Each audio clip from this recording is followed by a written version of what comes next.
ये कैसा देश है? गरीब अगर लोन लेता है उसके लिए दूसरे नियम। अगर एक गरीब आदमी 1 लाख का लोन लेता है, 50,000 का लोन लेता है, तो उसके घर बैंक के अधिकारी पहुंच जाते हैं, कॉलर पकड़ के उससे बैंक का लोन वापस लेते हैं। दूसरे तरफ ऐसा होता है कि अगर 5,000 करोड़ 10,000 करोड़ का कोई लोन लेता है तो उसका हाथ पकड़ के विदेशों में भेज दिया जाता है। मुझे भी ये लगता है कि लोन 1 लाख 2 लाख का ना लेके 1-2 करोड़ का, लाख करोड़ का लोन लो, फिर उसमें छूटाने की भी जरूरत नहीं पड़ेगी और सरकार भी हाथ पकड़ के बाहर लेके जाएगी। कैसे एक भारत श्रेष्ठ भारत बना पाएंगे हम?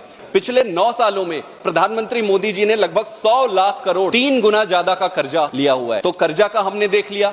एक भारत और श्रेष्ठ भारत कैसे होगा जब महंगाई इतनी ज्यादा है? तो जिस दिन इस देश का हर व्यक्ति समान भोजन करने की स्थिति में पहुंचेगा, उसी दिन ये देश श्रेष्ठ भारत बनेगा और एक भारत बनेगा। अगर मैं रोजगार के पक्ष में बात करूं तो मोदी जी ने कहा था कि 2 करोड़ के आसपास रोजगार देंगे। रोजगार कहां गया? आप कहते एक भारत श्रेष्ठ भारत। ये कैसा देश है? गरीब अगर लोन लेता है उसके लिए दूसरे नियम। अगर एक गरीब आदमी 1 लाख का लोन लेता है, 50,000 का लोन लेता है, तो उसके घर बैंक के अधिकारी पहुंच जाते हैं, कॉलर पकड़ के उससे बैंक का लोन वापस लेते हैं। दूसरे तरफ ऐसा होता है कि अगर 5,000 करोड़ 10,000 करोड़ का कोई लोन लेता है तो उसका हाथ पकड़ के विदेशों में भेज दिया जाता है। मुझे भी ये लगता है कि लोन 1 लाख 2 लाख का ना लेके 1-2 करोड़ का, लाख करोड़ का लोन लो, फिर उसमें छूटाने की भी जरूरत नहीं पड़ेगी और सरकार भी हाथ पकड़ के बाहर लेके जाएगी। कैसे एक भारत श्रेष्ठ भारत बना पाएंगे हम?